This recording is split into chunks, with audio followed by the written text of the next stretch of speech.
ان الانسان لفی خسر. الانسان یہ لام اس کو کہتے ہیں لام تعریف، اور اس میں بہت سے مفہوم پیدا ہوتے ہیں. اس وقت مجھے زیادہ تفصیل میں نہیں جانا. یہاں مراد ہے تمام انسان، یہ لام حصر ہے. انا تاکید کے لیے آتا ہے. ان الانسان، یقیناً تمام انسان، لفی خسر، خسارے میں.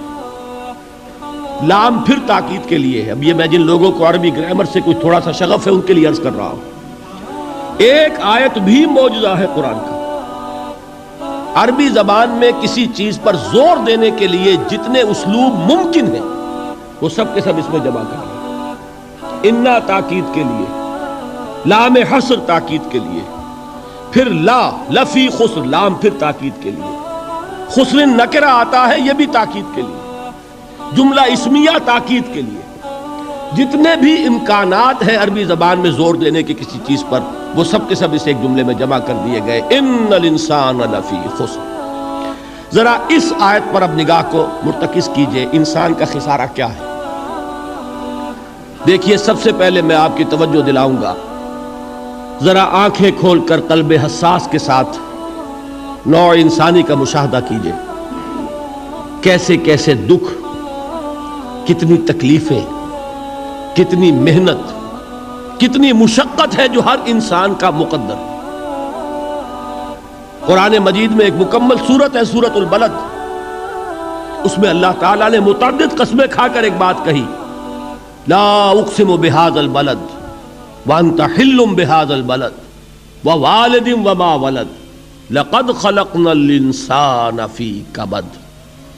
ہم نے انسان کو مشقت ہی میں پیدا کیا.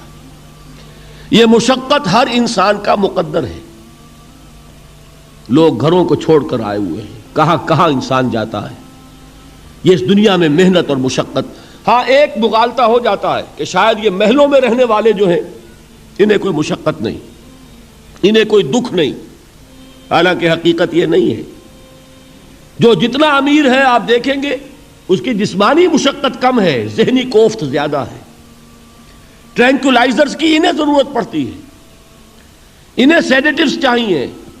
خواب آور دوائیں مزدور کو نہیں کبھی ضرورت پڑے گی. وہ 8 گھنٹے کی محنت کرنے کے بعد ایسا سوتا ہے کہ وہ صبح ہی کی خبر لے گا. اور یہ وہ لوگ ہیں کہ جن کو ہپنوٹکس، خواب آور دوائیاں، سیڈیٹیوز، مسکن ادویات، یہ سارا لیبلیم اور یہ ویلیم اور یہ فلاں اور یہ فلاں، یہ کن کے ہاں جاتے ہیں. ذہنی سکون اور اطمینان انسان کو حاصل نہیں. کسی کی جسمانی مشقت ہے، کسی کی ذہنی مشقت ہے. میں آپ کو یاد دلانا چاہتا ہوں مہاتما گوتم بدھ کا معاملہ. 30 برس کی عمر میں کپل وستو کا شہزادہ محل کو چھوڑ کر نکل گیا. جوان بیوی کو سوتا ہوا چھوڑ کر گیا. شیر خوار بچے کو چھوڑ کر گیا. راجدھانی میں رہنے والا محل کا باسی، جسے یہ معلوم ہے کہ باپ کے بعد مجھے یہ سلطنت ملنے والی ہے، کیوں گیا؟ کبھی کبھی آپ نے سوچا؟ اس نے انسان کے غم اور دکھ کا مشاہدہ کیا.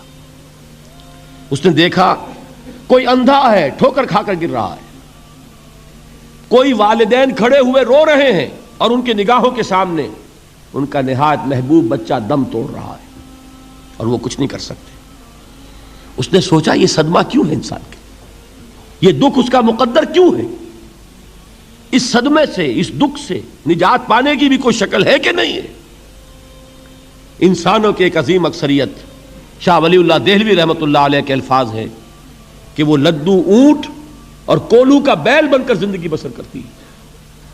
جو 8 گھنٹے تک اینٹیں ڈھو رہا ہو، اس شخص کا تصور کیجئے آپ. وہ واقعی انسان ہے یا حیوان بن گیا ہے؟ اور 8 گھنٹے کی اس محنت کے بعد بھی ہو سکتا ہے کہ 2 وقت کی روٹی اسے پوری نہ ملے. اور یہ تو ہو سکتا ہے، نہیں ہوتا ہے، کہ اگر بچہ بیمار پڑ گیا ہے تو شاید کوئی برتن بیچے بغیر اس کی دوا کا سامان نہ کر سکے.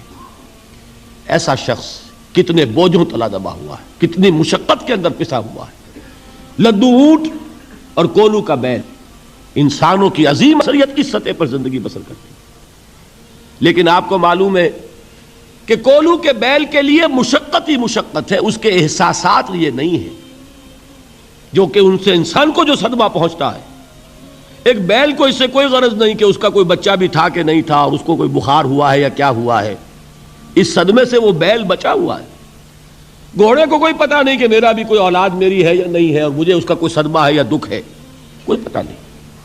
لیکن انسان کا معاملہ یہ ہے کہ والدین کو جو جو دکھ دیکھنے پڑتے ہیں اپنے بچوں کے لیے، اپنی اولاد کے لیے. رات کی نیند ہے حرام ہے اس لیے کہ بچہ بخار میں تپ رہا ہے یا درد سے تڑپ رہا ہے، لہذا نہ ماں سو سکتی ہے نہ باپ سو سکتا ہے. میں نے ایک موقع پر دیکھا لاہور میں کیروسین آئل، اس زمانے میں ابھی سوئی گیس نہیں آئی تھی اور اکثر و بیشتر جو ہے یہی مٹی کا تیل جو ہے ایندھن کے طور پر استعمال ہوتا تھا، اس کی شارٹیج ہو گئی تھی.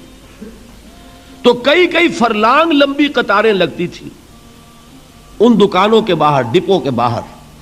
اور ایسے ایسے منظر بھی کہ ایک خاتون برقع پوش، ایک گود میں بچے کو لیے ہوئے، ایک کی انگلی پکڑے ہوئے، بوتل ہاتھ میں لیے ہوئے تیل کے لیے، اور کئی کئی گھنٹے کھڑی ہے دکان پر. یہ مشقت انسان جھیلتا ہے کہ نہیں؟ غالب نے اس کا نقشہ کھینچا ہے کہ رنج سے خوگر ہوا انسان تو مٹ جاتا ہے رنج. مشکلیں اتنی پڑی مجھ پر کہ آسان ہو گئی.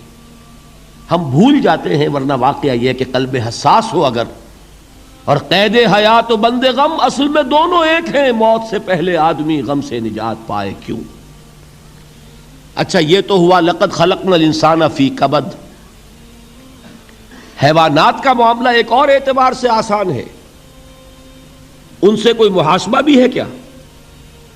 کوئی جواب دہی بھی ہے؟ کوئی ان کو اللہ کے حضور میں کھڑے ہو کر اپنے اعمال کا حساب بھی دینا ہے؟ نہیں. انسان کی یہ ٹریجڈی ہے، یہ المیہ ہے انسان کا.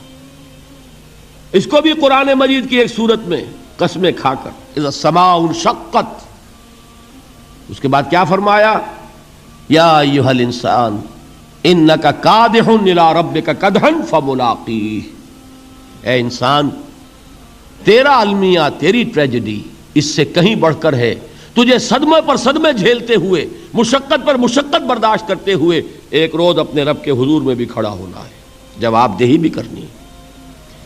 اس دن کے حساب سے، اس دن کے احساس سے جو بڑے بڑے ہماری امت کے عظیم جو گلے سرسبد ہیں، ان کا یہ حال آپ نے پڑھا ہوگا. حضرت ابوبکر صدیق رضی اللہ تعالی عنہ وہ ایک عجیب کیف کے عالم میں فرمایا کرتے تھے، کاش میں درختوں پر چہچہاتی ہوئی چڑیا ہوتا جس سے حساب کتاب نہیں ہوگا. کاش کہ میں گھاس کا تنکا ہوتا جو آج ہے اور کل آگ میں جلا دیا جاتا ہے، ختم ہو جاتا. اس سے محاسبہ کوئی نہیں. وہ جس کے احساس سے کہ حضرت عمر جو ہیں اپنے انتقال کے وقت سخت بے چین تھے. ان کے بیٹے حضرت عبداللہ ابن عمر رضی اللہ تعالی عنہما نے ان کا سر جو ہے وہ اپنے زانوں پر رکھ لیا تو کہا نیچے ڈال دو. ایک عجیب بے کلی اور بے چینی. انہوں نے کہا ابا جان آپ کیوں پریشان ہیں؟ آپ تو عشرہ مبشرہ میں سے ہیں، آپ کو تو اللہ تعالیٰ نے جنت کی بشارت حضور کے ذریعے سے اس دنیا میں دی.